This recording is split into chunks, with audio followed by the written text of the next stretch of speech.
In this video, I'll show you how to complete your child's FARMS application. FARMS stands for Free and Reduced Meals. So the first thing you need to do is go to myschooapps.com and you can click on Get Started, or you can click on Language to change the language to a language you feel more comfortable in. For the purpose of this video, we're going to leave it in English and click on Get Started. And here we need to input our zip code or our state, and then click on Search. And scroll down to click on the school district or the county, which is Prince George's County Public Schools, and click on Select District and Continue. On this page, there's general information about the application. Once you've read it, scroll down and click on Begin Application Process. And on this page, you need to click on this box after you've read the terms of use in order to proceed to the application. So once you've done that, agree to the terms to continue. And here, you're going to input your first and last name as the person who will be signing this application digitally later on. So each time that you see a red line like this one or like this one, it means that that information is required. So we're going to input our first and last name, that's required information, and click on Save and Continue. And on this page, there's general information for you to go through if you'd like on the application. There's not information that you have to input at this point. You'll scroll down once you're done reading everything and click on Continue. So in this section, you need to indicate whether your household receives SNAP or TCA benefits. If you do, your students are automatically eligible to receive free meals. So go ahead and indicate if you receive one of these benefits, and you'll be prompted to input the case number for that benefit, which is a 9-digit number that you can find on your confirmation letter of those benefits.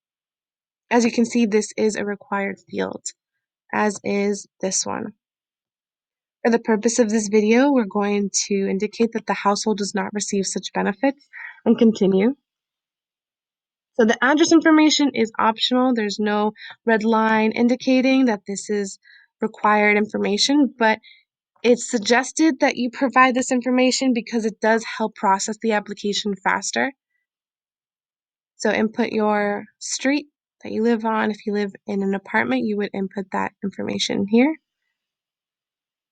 Click on Save and Continue. So the way that this application is set up is that you can add all of the students that attend Prince George's County Public Schools in one application. So you would click on Add Student and fill out the required fields. As we can see, this one is a required field as well as last name and birth date. So go ahead and input your child's first and last name and their birth date information.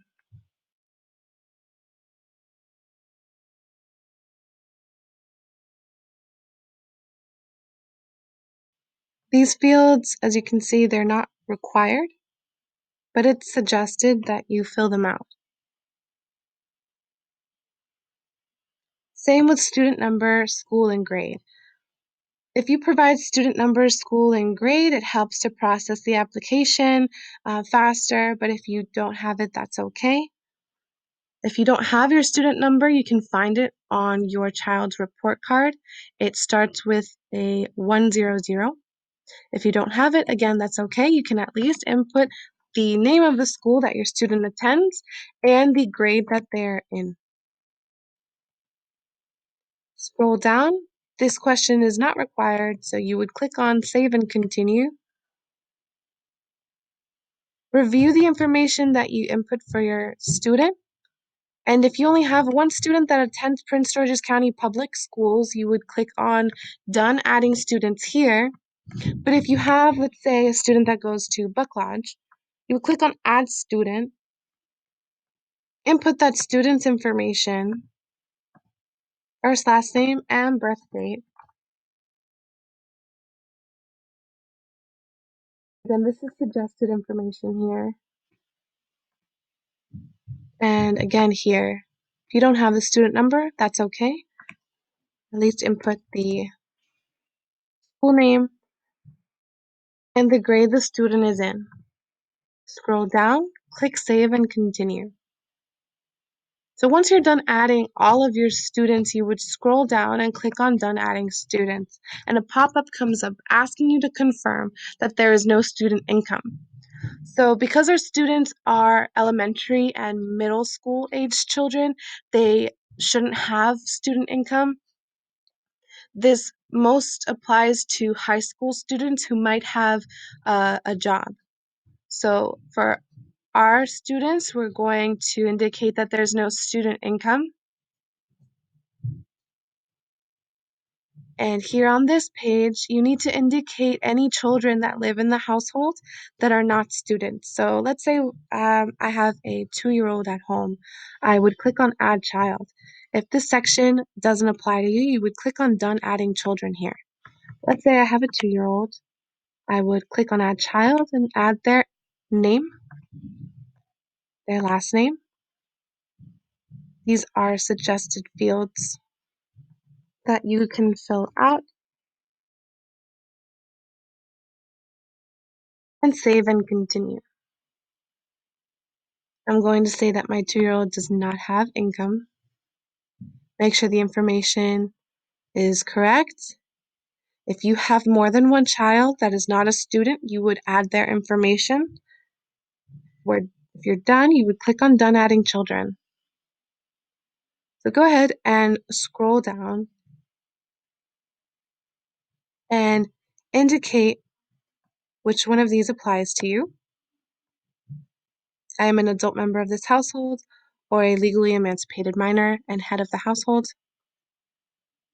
And then you would confirm your name and your social security number information. So if you have a social security number, you would add the last 4 digits of that number here. And if you don't have it, you would click on this box here and save and continue. So make sure that your information is correct and click on save and continue. So here we're going to add income. So we're going to add my income here. Scroll down, add income. If you don't have income, you indicate no income to continue to the next section. I'm going to indicate that I have income. And there are 3 required fields for this section: the amount, how often you receive this, and the source. Where is it coming from? So I'm going to say that I receive 300 on a weekly basis, and that the earnings, and that source is earnings from work. So these drop-down menus, these are drop-down menus as indicated by these little arrows here that you will be able to see once you start this application. But under frequency, there are 4 options: weekly, every 2 weeks, twice per month, and monthly. So you want to input income information that you receive on a regular basis. If it's not at least on a monthly basis, then it's not a regular income. Okay, so we're going to save and continue. And if you're all done adding income, you would click on Done Entering Income to continue.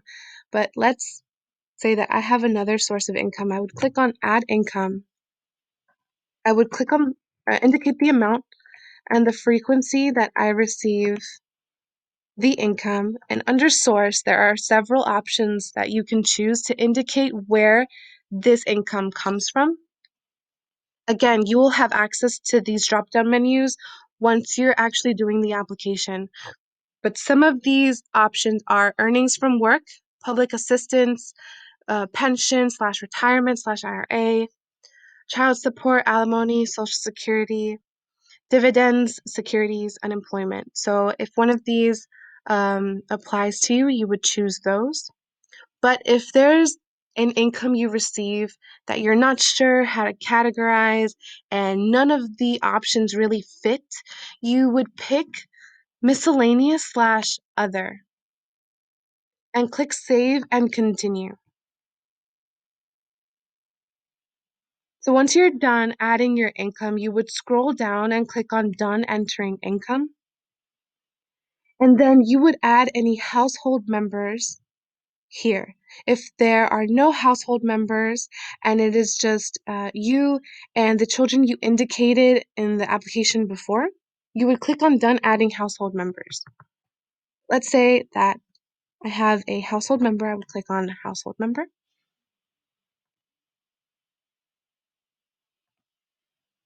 I would add the person's name. Click on save and continue. Scroll down and indicate whether this person has an income. If they don't, you can click on no income. If they do, follow the steps to indicate their income. So let's say income twice per month, and it comes from unemployment. Save and continue. So once you're done adding the categories for income for your household member, you would click on done entering income. And if you have more household members, you would add those household members.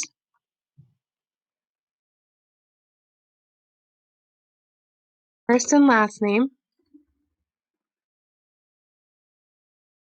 save and continue. And again, you need to indicate whether your household member receives income or not. So we're going to say no income for this one. And so just make sure that everything is looking good here. It's accurate.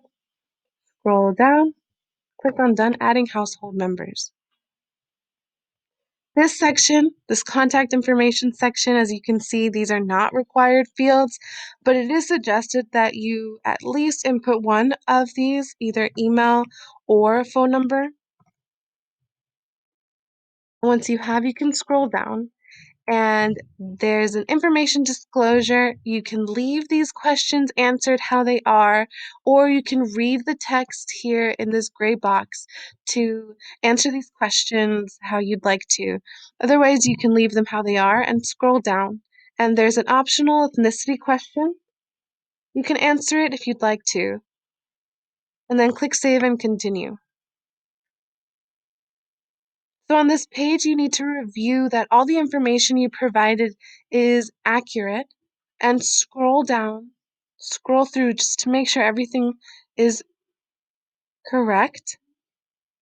And once you've read all this information, there's a statement you'll see here in bold, highlighted in yellow as well, that you need to click on. You can click on the box of the statement to certify that this information is accurate. So once you've clicked here, you need to complete this required field by inputting your name as it appears in yellow here.